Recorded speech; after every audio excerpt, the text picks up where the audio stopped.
So for this last video lecture, I'm going to begin with phenols, and then I'll spend the rest of the time focusing on a very important subject called stereochemistry. A phenol is a compound that has the hydroxyl group, the characteristic group of alcohols, bonded to a benzene ring. And we've already seen how to name these. We saw that in chapter 11. In most organic chemistry textbooks, phenols are considered their own functional group. But to keep things simple, your book has opted to just keep it with the alcohols. There is, however, one very important distinction that I would like to call out between phenols and alcohols. And that is, while alcohols are generally neutral, phenols tend to be acidic, although they are considered weak acids. Recall that a weak acid is a compound which, when put in solution, mostly does not ionize, but there will be small amounts of these hydrogens which are going to dissociate. When added to a strong base, like sodium hydroxide, this hydrogen is easily pulled off to give water and leaves the conjugate base, sodium phenoxide. With alcohols, that's generally not going to be the case. Most alcohols are not going to be deprotonated to a significant extent by sodium hydroxide. So they are a weakly acidic group. Now that topic is not discussed in any length in your textbook, but it's important enough for you to know it, and you will see an example of this in our alcohols lab. As I mentioned a moment ago, the main focus of this video lecture will be on the subject of stereochemistry. And so far we've really mostly focused, when we've talked about isomers, on the idea of structural isomers. And recall that we defined structural isomers as compounds that have the same molecular formula, but different connectivities of the atoms. Stereoisomers, on the other hand, have the exact same molecular formula and the same connection of atoms. However, those atoms are permanently located in different directions towards space. And that's kind of a difficult concept to understand, so we'll look at some examples here to clarify the idea. Stereo, by the way, means space, so space isomers, because the atoms are pointing different directions in space. We've already seen a type of stereoisomer, and those are the cis-trans isomers. You might say, well, these have exactly the same connection of atoms, so that is true. And you might say to yourself, well, if I just flipped these two groups, I could go from cis to trans. But you see, this kind of a bond, a double bond, does not rotate readily. You need a lot of energy to get that bond to rotate. And so therefore, a cis molecule cannot readily become a trans molecule. These two are distinctly separate molecules, and they have, in fact, different properties.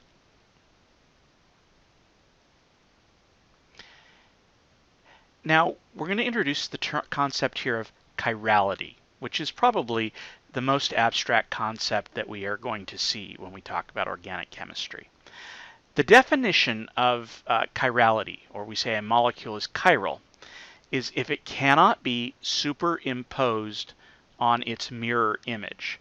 Superimposed means you cannot take it and put it right on top of the mirror image. If you tried to do so, the atoms would not line up. And so I'm going to show you an example of that in just a moment. The other way that we can look at the term chirality is we can say that if a molecule is chiral, there is no way to cut the molecule in half to get identical mirror images. So if we think of something like, say, a circle, you can easily cut a circle in half. So a circle, for example, is not going to be chiral. But other objects that we think about, like, for example, the letter F, you cannot easily cut the letter F in half. No matter how you do it, one half is going to look different than the other half. Now granted, that's only a two-dimensional example. So we have to be able to show this in 3 dimensions. So we can use the term to describe objects, like I just did with the letter F. And probably the most classic object that we use to talk about chirality is simply going to be your hands. If you look at your left hand and your right hand, there are certainly similarities, but there are distinctions. For right now, I want you to just forget about veins, forget about markings, forget about the way your fingernails look, any of that. I just want you to think of your hand as having, a thumb on each hand and 4 fingers. Your hands are mirror images of one another, your left hand and your right hand. If you try to superimpose your hands on each other, there's no way to get them to match. And I would encourage you to just go ahead and try that. So try, for example, to line up middle finger on top of middle finger. And if you do that, your thumb from one hand lines up with the pinky of the other hand, and that happens to the other thumb and the other pinky. So if you try putting the other hand on top of the other one, so say left hand on top of right, you still end up with that problem. If you line up your thumb and your pinky and your pinky, now you have mirror images, but your palm on your right hand would be facing towards the left side of your hand, and your palm on your left hand is now facing towards the right. So you see, you can't exactly line them up. You obviously don't want to cut your hands off and reattach them to other arms. They would not work the same way.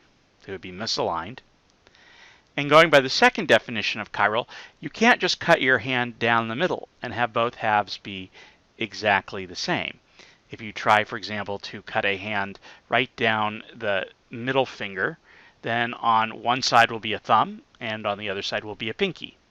If you try to cut your hand right down the middle of all of the fingers and the thumb, on one side will be a palm and on the other side would be the back of the hand. So they are not the same. They're chiral objects. And then we use the word achiral to describe any molecule or object which is not chiral, which does not meet this test. For example, I might consider a fork or a spoon as objects which are achiral. If you think about a fork, if you set it down as if you were setting the table, you can cut the fork right down its middle axis, and you'll see that the left side is a perfect mirror image of the right side. The same thing is true of a spoon, so both of those objects are achiral. Technically, a knife would also be achiral. It's just you would have to put it up on its edge before you make the cut through it. And so a knife isn't really as easy an example to see as a fork or a spoon. A chiral center is any atom which is bonded to 4 types of atoms or groups of atoms. And to be clear about this, those 4 types must be different from one another. I'm not sure that this sentence makes that sufficiently clear, but those 4 groups must be different from one another in some way. So for this class, we are only going to consider chiral centers to be carbon atoms. It is, in fact, possible to have other types of chiral centers, but it's going to be only carbon for what we'll see. Any molecule that we will encounter that has a chiral center will be chiral. And we're going to assume that pretty much molecules that have one chiral center are also chiral. But if they have more than one, it is possible technically for them to be achiral. We're not going to pay attention to any exceptions for right now. So if you see a chiral center, we're just going to assume for now that the molecule is chiral. So let's look at an example of a molecule with a chiral center here. So this compound here would be 1-bromo, 1-chloroethane. If we look at the carbon, it is bonded to 4 different types of atoms: hydrogen, bromine, chlorine, and carbon. Now incidentally, what if this was CH3 and this was something different, ethyl, CH2CH3, it would still be chiral. The groups have to be completely different from one another in order for them to be chiral. And since these groups are different, this is definitely chiral. This carbon is not a chiral center because two of its groups are the same, a methyl group and a methyl group. Here we have a molecule which does not have a chiral center. The carbon, which is the grayish atom in the middle, is bonded to two hydrogen atoms. So two of the groups are identical. The light green stands for a chlorine, and the red stands for a bromine. You'll notice that if I rotate this molecule, I'm able to come up with a way of cutting this molecule right in half, right down that carbon. As you see, if I draw a line straight through there, the left side would be exactly the same, with the different halves of the green sphere on either side, the different white atoms on either side, and the different halves of the red on either side. This molecule is achiral. On the other hand, this molecule here, where I've replaced one of the hydrogens with an iodine, the purple, has a chiral center. You'll notice the carbon is bonded to four different atoms, four different groups. If I try to cut it down the middle right there, it doesn't work because you'll have white on the left and purple on the right. What if we try twisting it in other directions?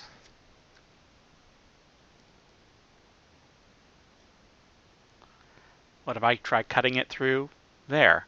Well, all I've really done is turn this around. So if I try to cut it right down the middle of the purple, through the gray, through the white, so that's the iodine, the carbon, and the hydrogen, I have the chlorine on the left and I have the bromine on the right. So this molecule right here is going to be chiral. There's no way to cut it down the half and have exactly the same groups on the left and the right.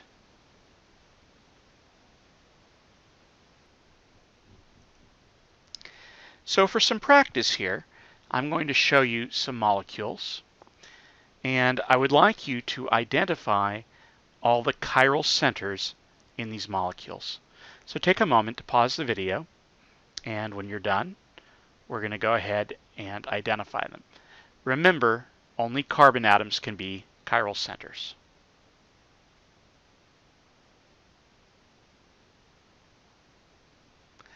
Okay, I'm going to go ahead here and highlight all the different chiral centers that we see. So we're only going to focus on carbon, as I said, and the only way a carbon can be chiral is if it has four different groups on it. So I can immediately eliminate CH3 because it's got three of the same thing, three hydrogens. I can immediately eliminate CH2, CH3, so these can't be chiral centers. What about this carbon? Well, it's bonded to a CH3, which we'll say is a methyl group, a hydroxyl, a hydrogen, and an ethyl. All four of those are different. So this carbon right here is a chiral center. To look at this molecule, we want to be able to do this quickly. There are 6 carbons. All of these you should recognize right here that I'm hovering over are CH2s. So if they've got 2 hydrogens, they cannot be chiral centers. How about here? Here we have a bromine. Not shown is a hydrogen, because the carbon must make 4 bonds, a carbon, and a carbon. But are those carbons the same or different? Well, look at what they're bonded to.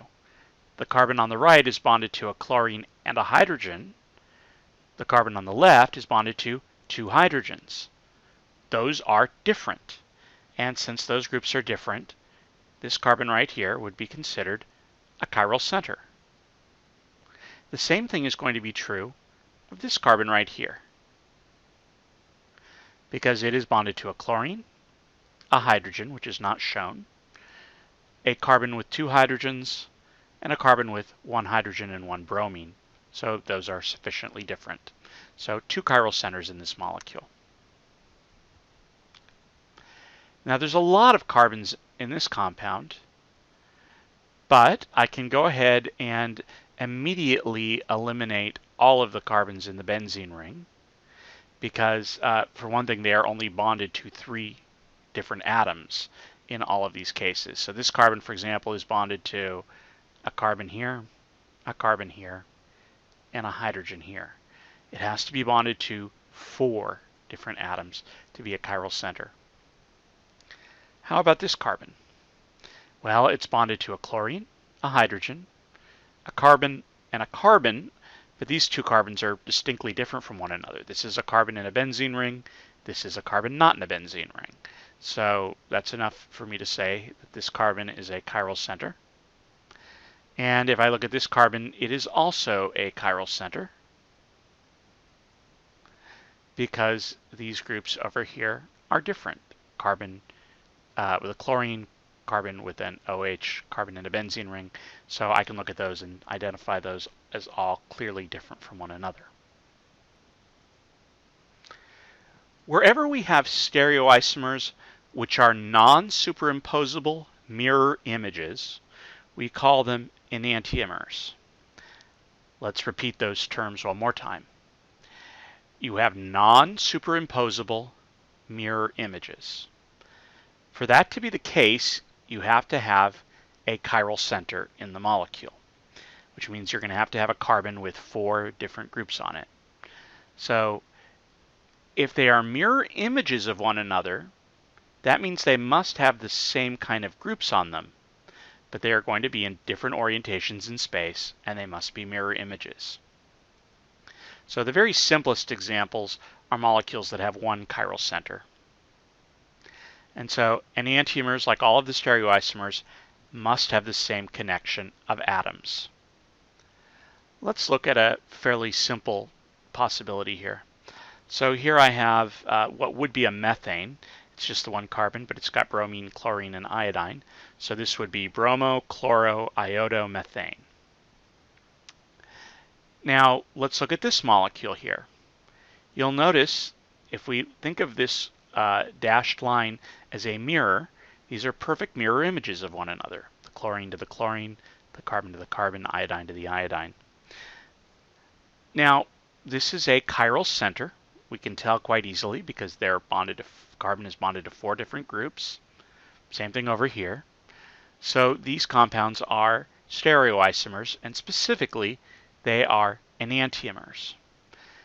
Now, let's focus for just a moment on the notation. When we have in a filled-in wedge like this, that kind of a wedge means it's coming out at you. So this bromine, for example, is coming out of the screen at you and is pointing towards the right.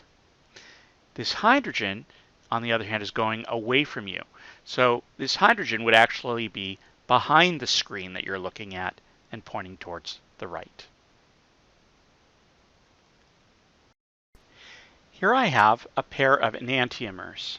You'll notice it's essentially the same compound that I just showed a second ago, bromo-chloro-iodomethane. So you'll notice the red are the bromines, the purple are the iodines, the white are the hydrogens, and the green are the chlorines. They are perfect mirror images of one another. The carbons are chiral centers because they are bonded to 4 different groups. So that means that their mirror images should not be superimposable. Let's see if I can make that the case. So I'm going to take the molecule on the right and rotate it through that top bond by about 180 degrees. So you see all I've done is change the orientation. I haven't broken any bonds. Now I select the molecule on the right side, and I'm going to try to drag it right on top of the molecule on the left to see if all the atoms line up perfectly. And you'll notice that the 2 bromine atoms seem to overlap each other fine. The 2 green chlorines overlap each other fine. But that hasn't worked with the iodines, which are not overlapping. And in fact, each iodine right now is shown as sitting right on top of a hydrogen atom. So that's what we mean by saying they are not superimposable on each other. They don't give you exactly the same atoms in exactly the same positions. This picture makes that a little bit clearer. The two greens are touching, the two reds are touching, but the purples are not touching with one another from the different molecules. So these are enantiomers. They have a chiral center. They're mirror images, but they are not superimposable. Here, I'm showing what we'll soon see is the exact same molecule, not enantiomers, drawn in a way that makes them look like enantiomers. You see that we have exactly the same atoms on either side. And certainly they look like mirror images. The way they are drawn, they definitely look like mirror images. However, those carbons are not chiral centers. Each one of them is bonded to two hydrogens. So you'll see that if we go ahead and swing that bond around, and then we drag them on top of each other, they are superimposable. So even though the original picture looked like we had enantiomers, we don't. Because for them to be in stereoisomers, we already said they must be non-superimposable. These enantiomers must be non-superimposable. And these are. You line them up, and you see that the atoms line up perfectly with one another.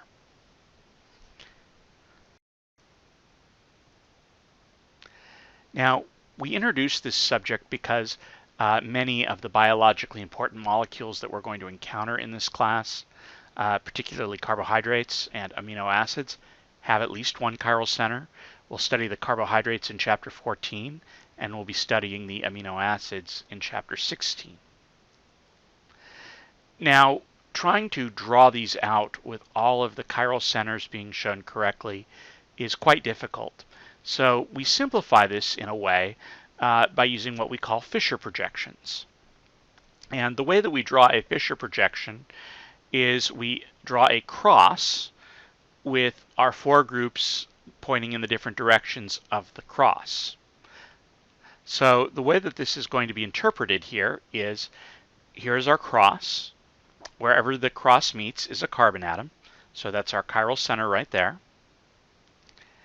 And it's understood that any of the groups that are on the horizontal line are coming out at you.